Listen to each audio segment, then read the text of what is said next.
Bonjour Bernard Taillier, nous sommes le 23 janvier 2015 et nous vous remercions de nous accueillir dans notre laboratoire. Pouvez-vous nous présenter votre activité? Bonjour.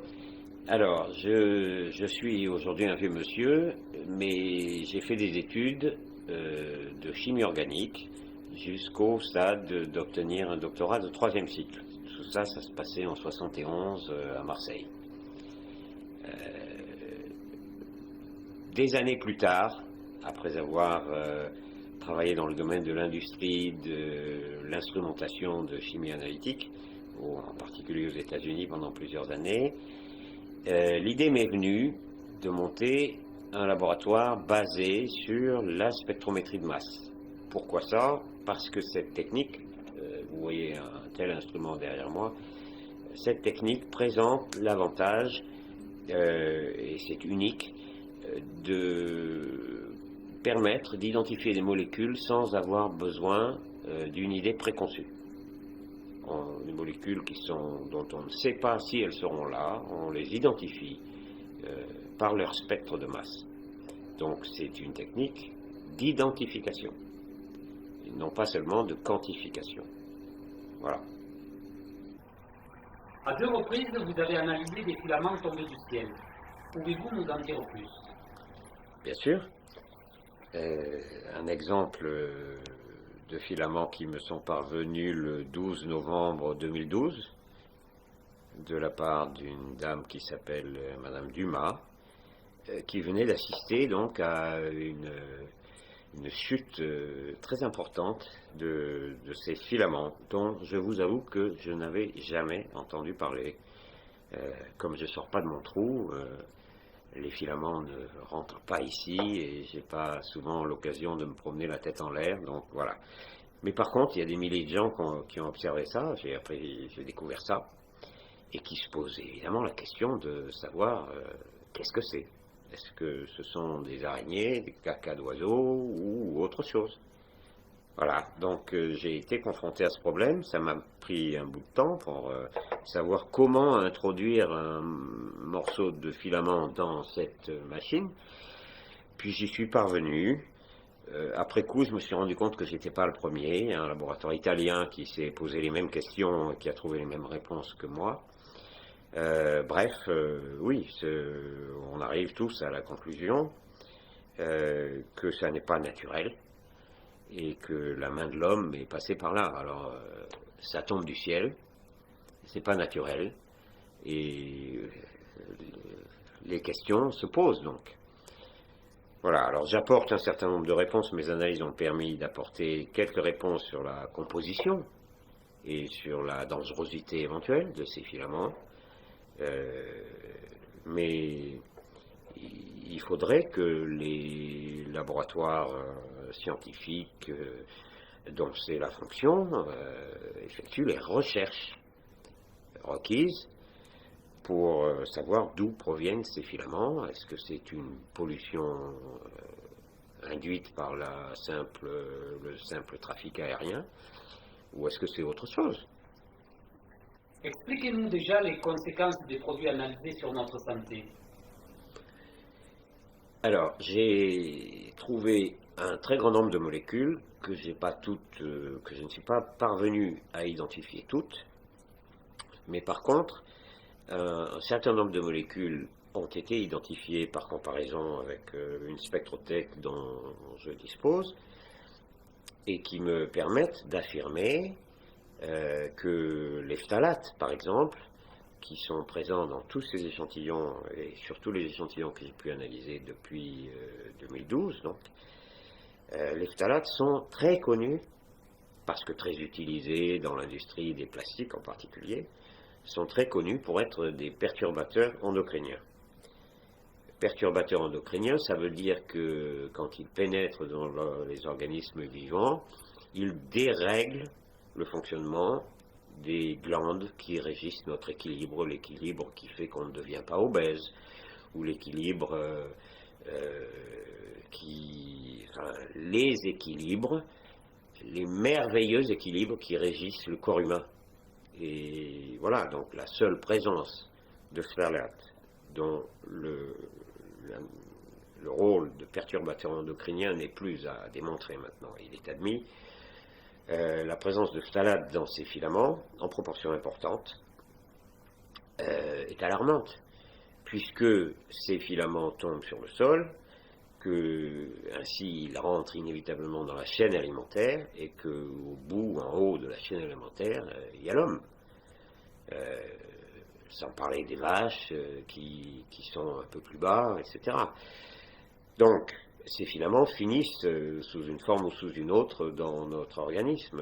Et comme on les observe sur le monde entier aujourd'hui, qu'il y a eu des dizaines de milliers de témoins, et que c'est seulement aujourd'hui, ou seulement depuis que ces deux laboratoires, donc l'italien et moi, qu'on est capable de dire que c'est alarmant, il faut que les autorités, entre guillemets, s'en préoccupent. Ça n'est plus l'affaire d'un petit laboratoire d'investigation, c'est l'affaire de laboratoires de recherche fondamentale qui nous renseignent sur l'innocuité et surtout l'origine de ces échantillons, de ces filaments. Le ministère de la Défense a répondu au maire de Saint-Martin-de-Crau que les carburants d'avions militaires ne contiennent pas de phtalates. Qu'en pensez-vous? Et je me souviens que le rapporteur de la commission d'enquête sur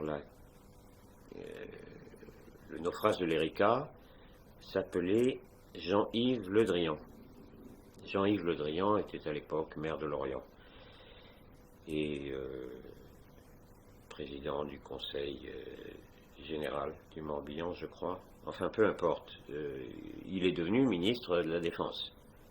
Donc là, ce sont donc les propos de Jean-Yves Le Drian, et je retrouve le même langage. Il circulait, il n'y a rien à voir. Donc, c'est pas le genre de réponse qu'on attend d'autorité. Alors, c'est pas le rôle du ministère de la Défense de veiller à la santé, de surveiller la santé des citoyens français, mais les autorités doivent apporter une autre réponse que celle de dire c'est pas nous. Il n'empêche que les filaments tombent, qu'on les analyse et qu'on trouve des phtalates dedans. Ils tombent du ciel. On est en droit de se poser la question de savoir si, par hasard, ça ne serait pas des avions. C'est pas complètement idiot. Alors, manifestement, mon rapport n'a pas été lu de manière objective, et manifestement, les bonnes questions ne sont pas posées. Les questions ne sont pas posées. On a des réponses qui ne sont pas étayées. On n'a pas de demande d'échantillon, on n'a pas de... j'ai reçu la visite d'aucun représentant du ministère de la Défense. Étudions la question. Ça, je n'en veux pas, c'est irrecevable. C'est irrecevable. Après avoir reçu ça, je reçois ça. Enfin, on me prend pour un imbécile. Monsieur Le Drian, vous me prenez de nouveau pour un imbécile? 2 fois. C'est lourd, hein. Ça fait beaucoup. Alors, vous cherchiez à l'époque de l'Erika à discréditer le laboratoire Analytica. 20 ans plus tard, il est toujours là, et vous ne me discréditerez pas 2 fois. Pas 2 fois. Monsieur Le Drian, taisez-vous. Taisez-vous. C'est indigne.